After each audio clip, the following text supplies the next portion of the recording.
He saved the best for last. He's ready for questions. Do we have anything? Sure. On the right. Hey, Justin. Leah Musgrave, TexAgs.com. This Aggie defense took huge strides in year one under Mike Elko. So my question for you is, how far do you think this defense can go in year two despite losing 7 starters? And then where do you think that pass rush is going to be able to come from in 2019? Yes, we lost a lot of starters, and I believe the pass rush is going to come from the new guys filling in those shoes, like Mike Clemens, Bobby Brown, Tyree Johnson, Jeremiah Martin. These guys have been working hard and dedicating themselves to perfect their craft all summer. So I'm not worried about that.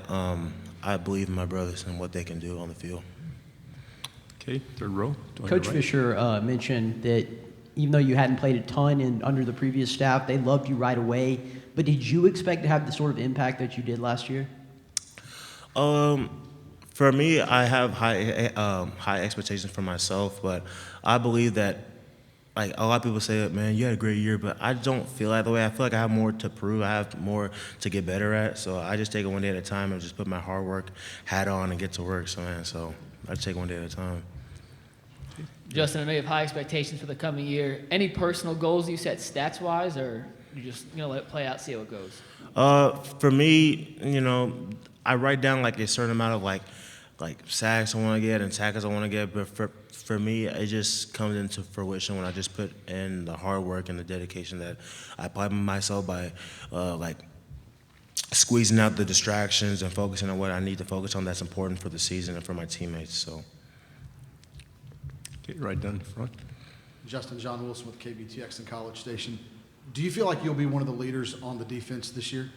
Oh yeah, absolutely. I'm one of the older guys now. It doesn't feel weird, but it feels kind of different.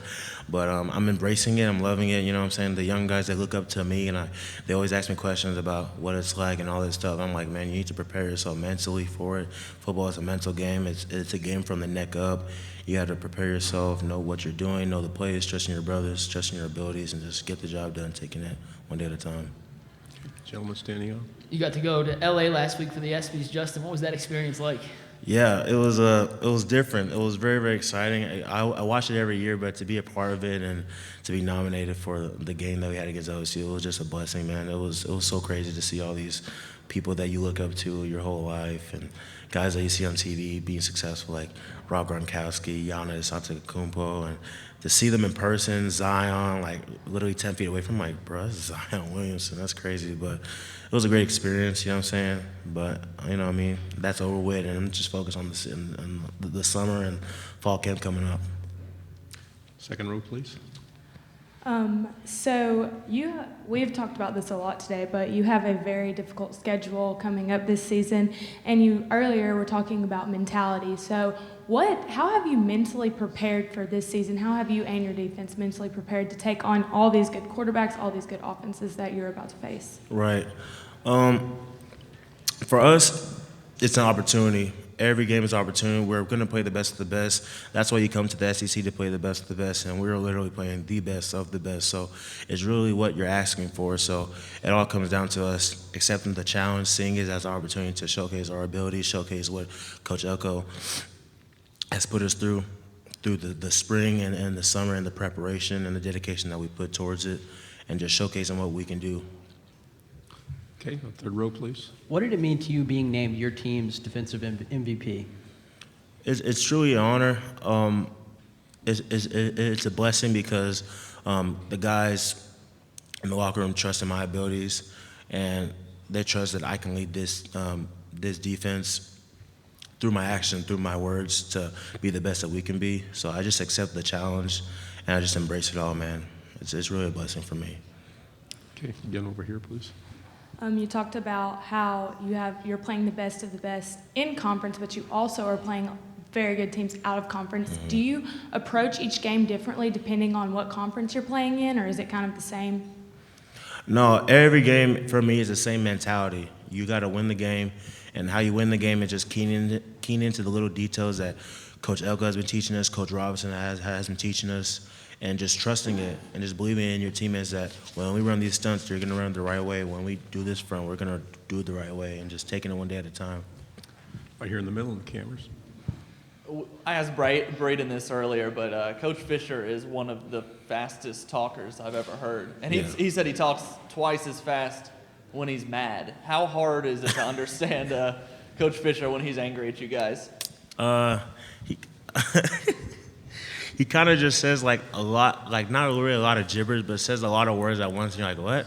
But then like he ends it with like three main words, like you need to get that done. And then you kind of like wrap around what the first thing he said. Oh, okay, I get it. He didn't like how he did this, and we need to get that done. So Coach Fisher, man, he's just a great coach, and we're just blessed to have him, man. And everything that he tells us and everything that we do, we trust in him. And, you know what I mean? We just want to win games. Another one over here? Okay. Yes, we can go all day if you want to. Bring it on, come on. You talked about details. Is there one single player that you can kind of single out that just pays attention to details day in and day out? Can I do a pass player? Yes. Landis Durham did. He would make sure that because he was the drop and I'm the three, and we'll always be right next to each other. Anywhere he goes, I follow him. So he would always be telling me to pay attention to the little details and stuff like that. So that's one guy that for sure I know that would always be reminding me like, hey man, make sure you watch this. Hey, make sure you watch that. Hey, make sure you watch the splits. It's bigger this side. It's wider this side. So Right here in the middle again. Justin, how different are things than they were this time a year ago now that you have 1 year under your belts with Jimbo Fisher running this program? yeah, it's different than last year due to the fact that Coach Fisher just got here and you don't know what to expect, and you're kind of like, oh, what are we gonna do? But now you're kind of in the flow of things and how things are like work around Coach Fisher and his staff. So you know what to expect. So you know what the standard is, and you just try to lift that standard every single day and put your hard work in and just be the best that you can be. So Here on the right. Coach Fisher talked about how important it was that you step up as a leader with all those losses in the front seven. And one thing he really talked about was the difference between a great player and someone with a championship mentality. Has he spoken to you about that, and what does that mean to you? Me and Coach Fisher have not spoken about it yet, but what it means to me is that it's either you can be really, really good or you can be great. And there's a difference. You know, being really, really good is just, you know, I mean, your God-given ability and just doing things here and there. But being great is watching the film, getting your rest, eating the right foods, asking questions, these little things that can enhance your game to a whole different level.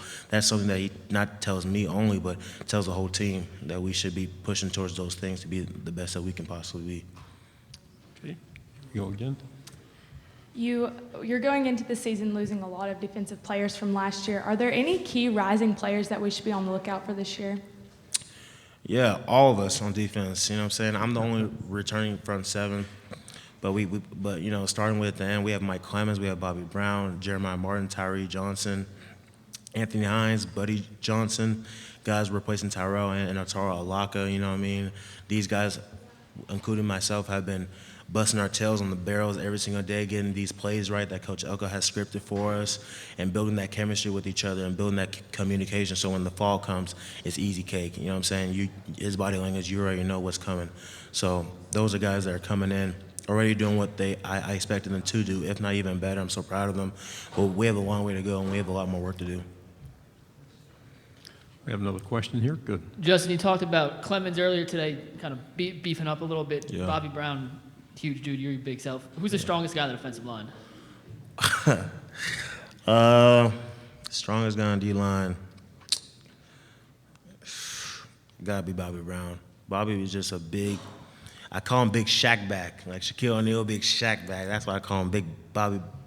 But yeah, man, I believe Bobby is really, really strong. I think he's one of the strongest guys on the team, yeah, for sure. We have anything else? Thanks for the questions. Thanks for your time, Justin. Good luck.